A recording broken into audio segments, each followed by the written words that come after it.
Hello, good evening, guys, and welcome to our eighth session. So, in our subject ICT 410, our topic for this evening is about disk operating system. We are now on Module 8 and Chapter 8.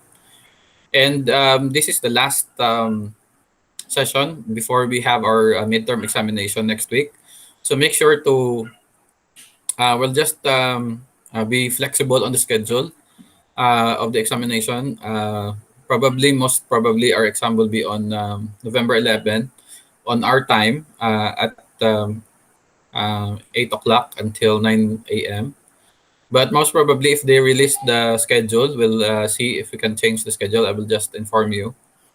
But more than anything else, our examination will be next week already. So there will be no module next week.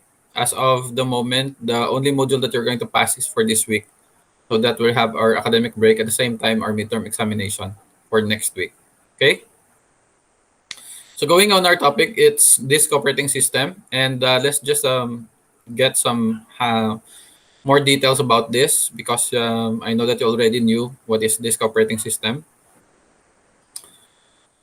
So our objectives for this evening are as follows. We have discussed the importance of disk operating system, value the importance of disk operating system, and understand the basic concepts of disk operating system.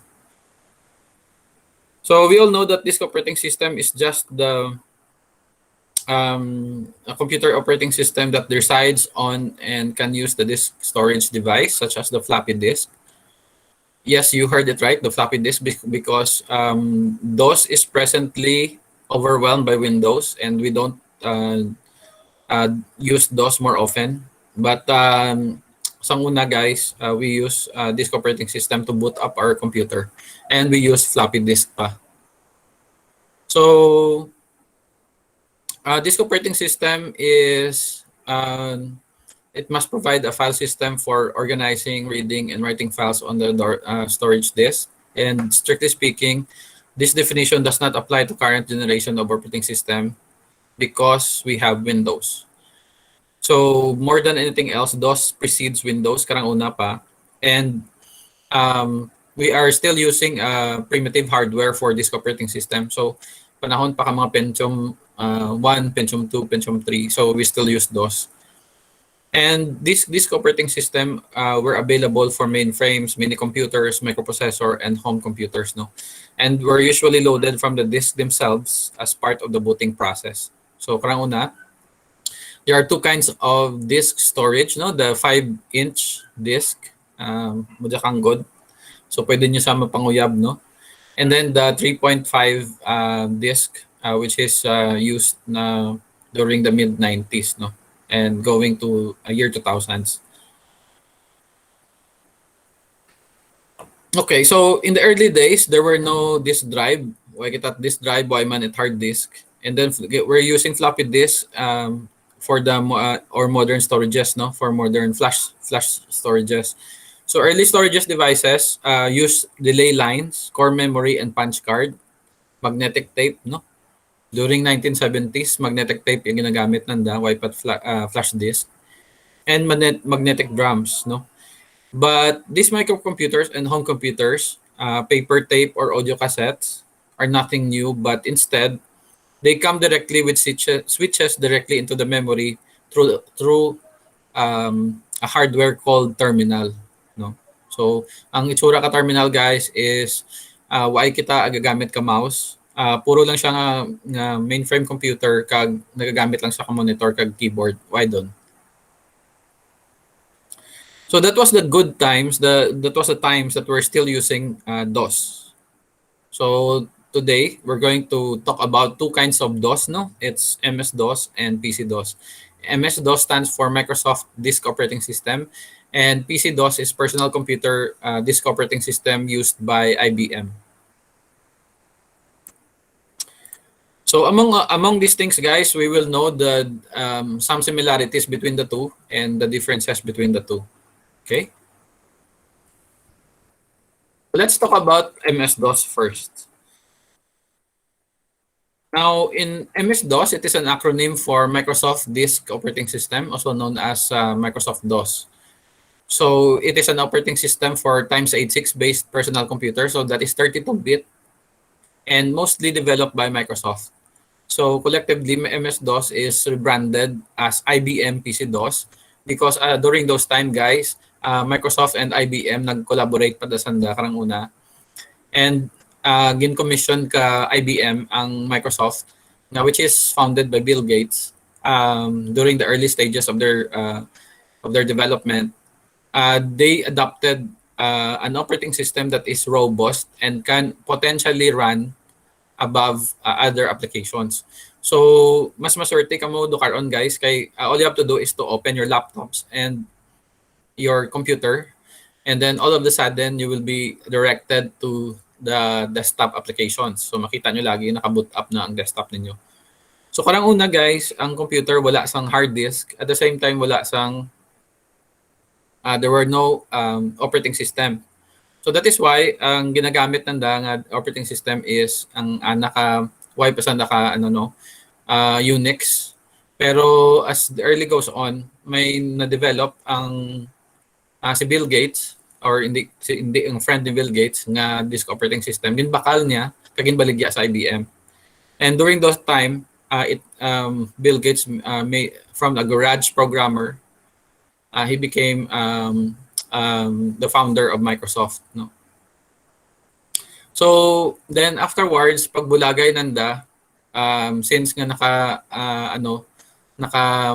nag-collaborate ang IBM kag ang Microsoft, nag-develop sanda kaanda-anda nga version sa duha. Pero ang mga operations nanda pareho lang. Ang naglain lang gid ang pangalan nanda. So which is ang Microsoft gin pangaranan anda nga disk operating system nga MS-DOS, and the PC-DOS for IBM. So going back to MS-DOS guys, collectively MS-DOS, it's rebranding as IBM PC-DOS, and some operating systems attempting to be compatible with MS-DOS are sometimes to refer to as DOS. So DOS lang siya ang ginatawag. So karang as of now guys, I think you can actually embed your MS-DOS, no? So what you're going to do is to type CMD lang sa start screen niyo, and then you will be directed to MS-DOS. MS-DOS is still important because sometimes you need to run a lower level applications, no? Nga hindi mo magamit or ma-run using your ordinary applications sa Windows.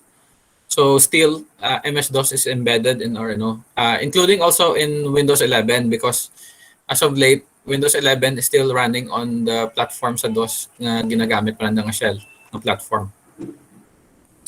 Pero guys, since ang simple ka DOS, with especially on MS-DOS, those are the times that GUI was still very young and was still introduced. When I say GUI, I'm referring to the graphical user interface, wherein it is the basis of running your mouse pointer onto the screens. So as I've said kagina, gagamit pa sanda ka guys,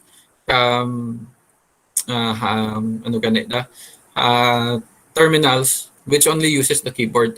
So can you imagine during those times we still have to boot up MS-DOS anay, so that will be 10 to 15 minutes pa, and then after the booting bulon nyo ang floppy drive nga, which is nga daw 5 inches amo da kanggod, manipis na siya nga daw papel nga ginasuok, and then islan pagid ka bag-o nga disk para maka-run ikaw ka application.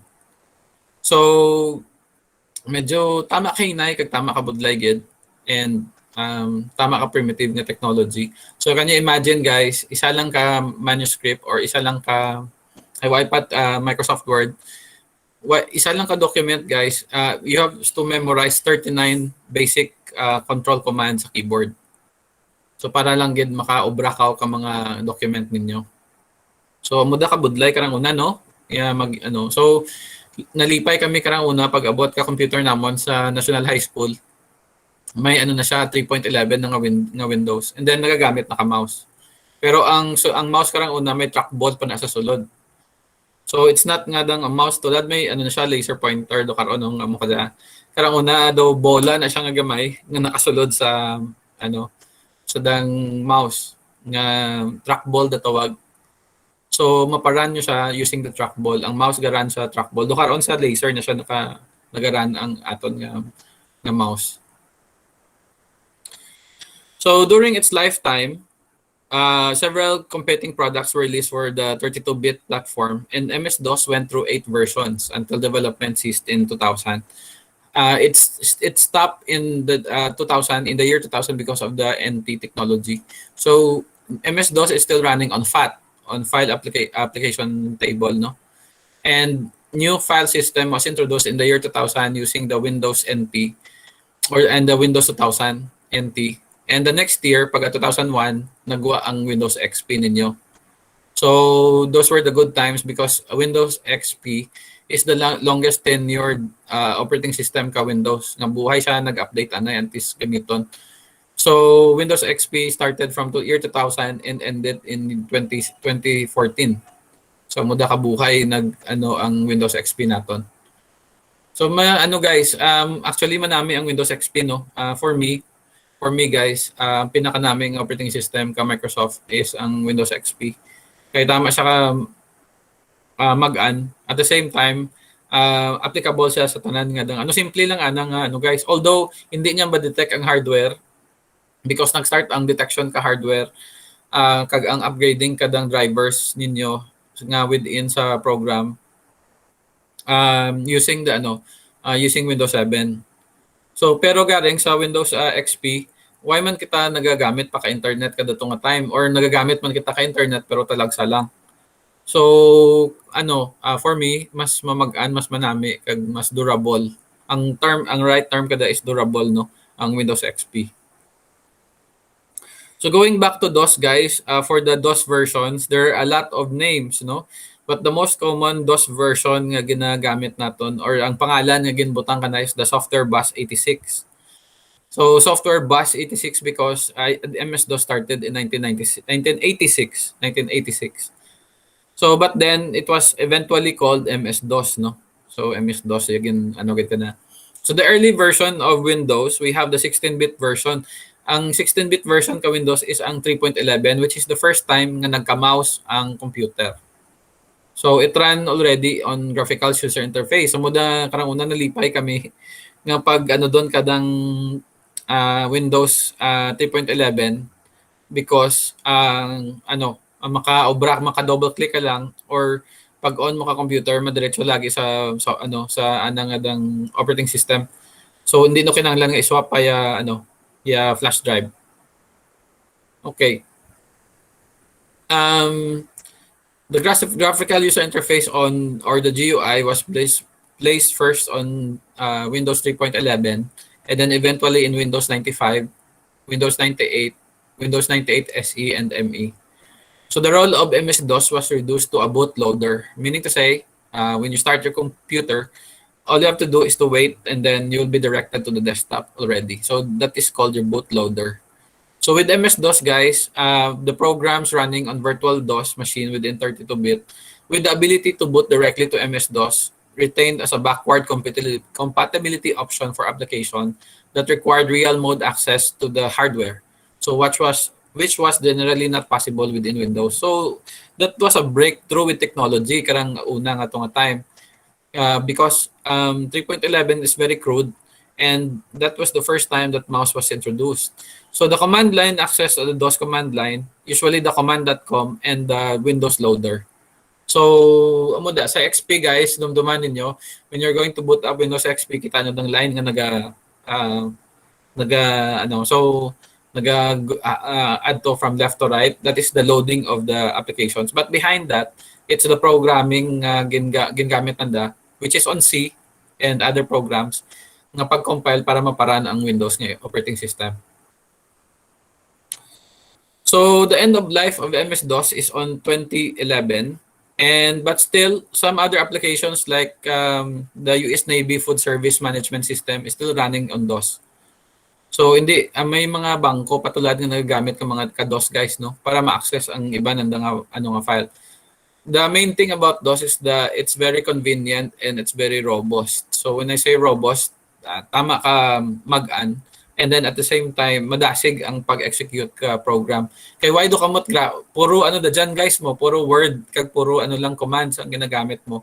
Medyo boring, oo, pero IT white GUI mas madali nga mag-copy or mag-execute ang computer ninyo. So the legal compatibility, the legacy softwares that is still running is until on the code name Windows 9.9x. So your 9x Windows, guys, is your Windows 10 dukaron. And eventually, guys, we will be adopting Windows 11 just because we are migrating to the cloud already. So ano do kita, yung mga companies tulad nag-aamat-amat doon ka migrate sa cloud. That is why pati Facebook nag-change doon ka pangalan da. Facebook is also known as Meta already. And Microsoft is also migrating sa metaverse. Kaya sa metaverse kang ginatawag is cloud technology, guys. Cloud networking, cloud compatibility. So sorry hindi do kita, why do kita hard disk, bulon liwat yung hard disk, pero maboot up lang kita using your Wi-Fi. Dapat naka-connect ka mo 24 hours sa internet when you are going to boot your PCs. So without the access point, hindi doon mapandar ang nyo kay wala na hard disk. So but now we're still using the technology. We are still going to study DOS, no? Kaya there are a lot of things that you can still do with this operating system. Okay? Okay, for your activity, guys, let me stop presenting. For your activity,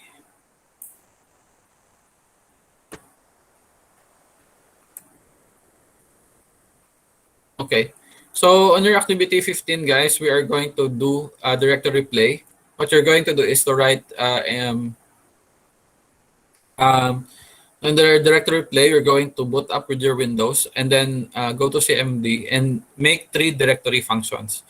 So for demo for that, guys, you go to the start menu and then just type CMD, no? Then press enter and you'll be directed to the command prompt. So to get the meat of your directory, guys, you have to type dir /?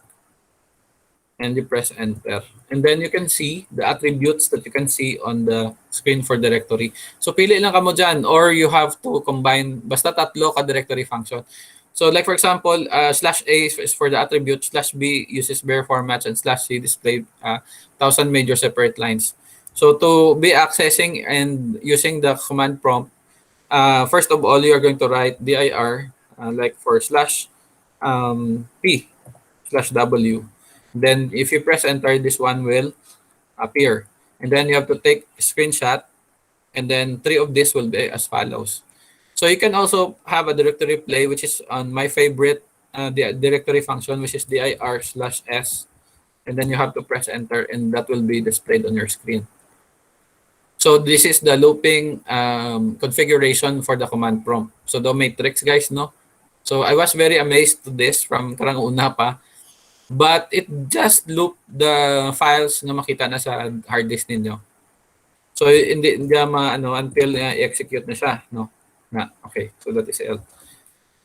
Then you have to screenshot and then you make another directory function. So A, then you press enter. You can do directory B and or ang tanan nga makita nyo kay nasa dir /? So tatlo kada, guys, and then that will be your activity number 15. Okay? So any questions about activity number 15, guys? Do you have any questions regarding your activity number 15? Tapos mo lang, no? Okay. So going back to our discussion. Okay, so on your we also have your PC-DOS.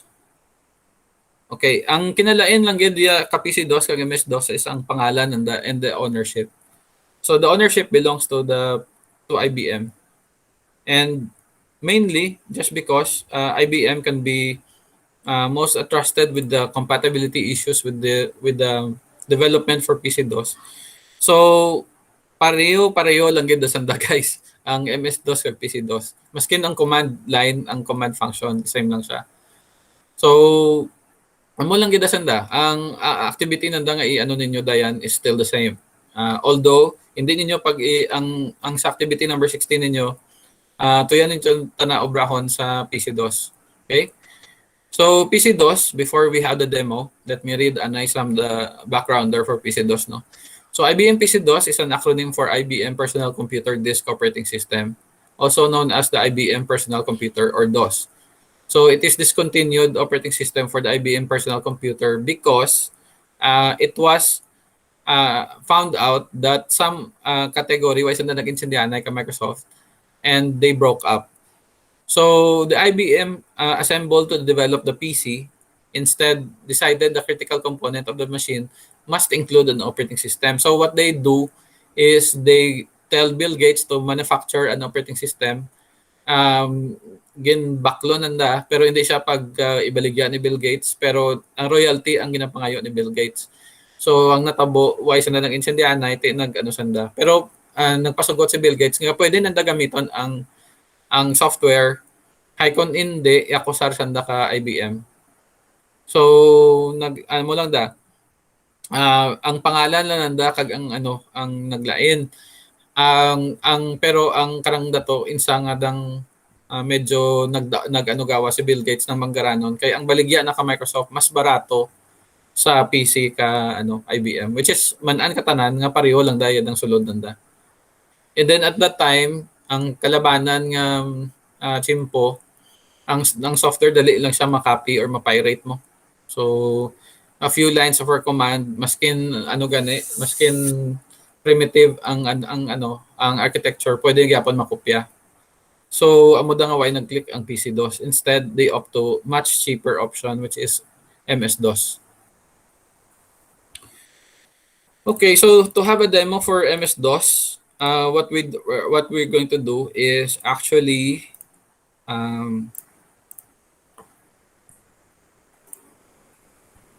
what you're going to do guys is actually go to Google, and on Google you're going to type there PC-DOS download. Okay. So you will be directed to winworldpc.com, and if I'm not mistaken, as I've said kagina, ang last nga version ka PC-DOS is your 7.0 nga version. So you can also guys, choose year 2000 nga version. So PC-DOS 2000. If you don't want but still ang 7x nga version is okay. Then all you have to do is to click this one and you click the download for server 1. Okay, so after hitting the download, hindi ko doon pag-download guys kay may ari na ko de nga na-download kay ina.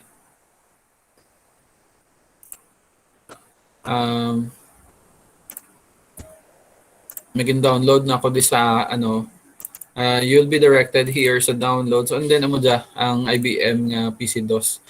Hindi nyo pa dyan guys magamit, no? Kaya double click nyo siya, amo doon magawa na, hindi siya ma-open. So, what you're going to do is to download 7C, okay?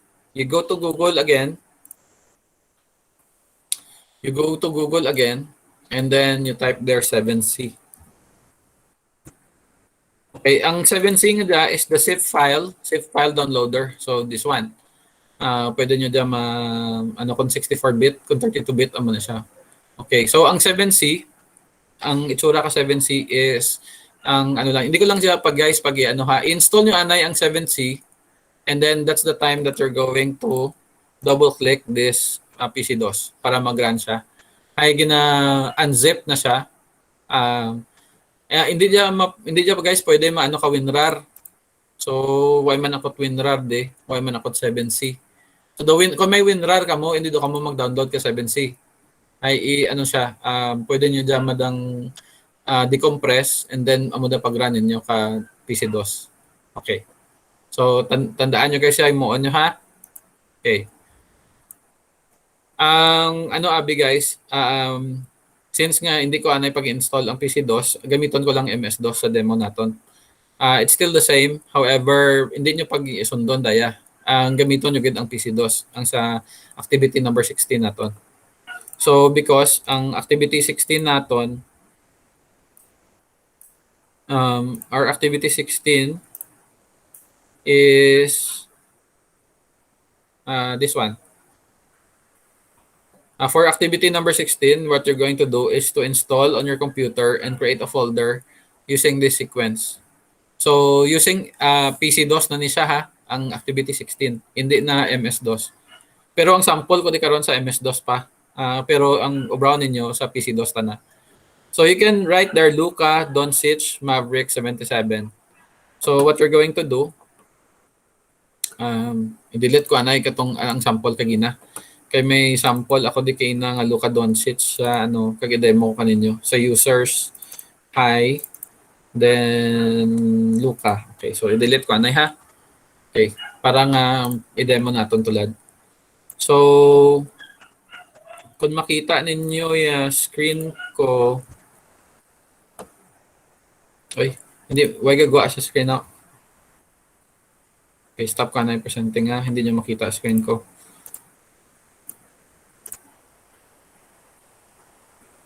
Okay, so ara siya. Okay. Okay. So to go there, you have to type CMD lang anay no. Okay. So pareho malang abi ang MS-DOS kag PC-DOS. Pero ang activity niyo ta na sa 16, you're going to use the PC-DOS ha. Okay, so for the the same ng command ngayon mo on. So obraon ninyo guys, MD Luca enter. Then CD Luca enter. Okay, then MD ka mo Doncic. Then enter. Then CD Doncic. Then enter. Then MD Mavericks. Then enter. Then CD Mavericks. Then enter. Then MD 77. Then enter. CD 77. Enter. Okay, so then press exit. Okay, now how to double check? What we're going to do is to go to this PC. Pangitaon ninyo kung ara sa gyapon. Sa C, then sa users, akon, nabutang, hi, then Luca. So makita nyo rin na siyang folder natin ginobra. Then Doncic, then Mavericks, then 77. So makita nyo di sa babaw. So amo din mag-create sa DOS no folder, and then that will be your activity. Pero take note, it's not that is using your that is using your PC-DOS, not the MS-DOS. Okay? Sige.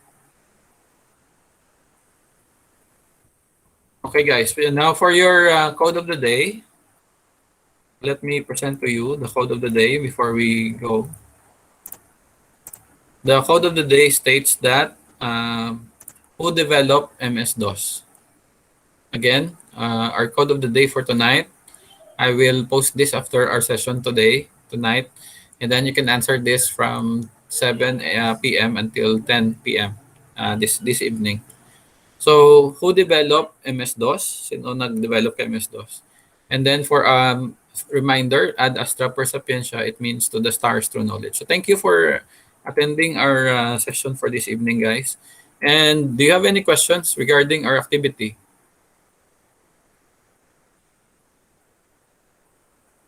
Okay, no question. Very good. So, you know already how to do this. Before you go, let me, for your attendance, please open your screens so that I can take a snapshot or picture of you attending our class. So, guys, open your, please, your camera. Guys, good evening. Okay, so wait lang. Samtang nga nag-open, dahil lang ha. I-plaster ko lang ang folder ko para matbuol ko yung screenshot ninyo. Wait lang guys. 410 documentation. Okay. Like kaginang aga, ko sandagin picturean ko lang ka documentation, no? So this is only for documentation purposes. Okay, ready na, guys. Open your camera, please. Okay, Julianne, Viralyn, and Giselle, please open your camera. Okay, ready? 1, 2, 3, smile. Okay. Wait lang. Ko lang. Another. Lang. 1, 2, 3, smile. Okay, thank you guys for attending our class. And salamat gid. Thank you, thank you. I'll see you next sa exam naton next week. Astadyan lang ana yan ang naton ang module naton for this week. Please pass your module sa allotted time. That will be on Saturday. And reminder lang, the examination is on YPS, CCS nag-post ka schedule. Pero ang sa klase naton tana is, 'di ba, may klase taton sa 11 sa Thursday. So, ang schedule naton sa morning at 8 o'clock until 9:15. Okay? Sige, salamat. Okay, so bye-bye guys and good evening sa tanan.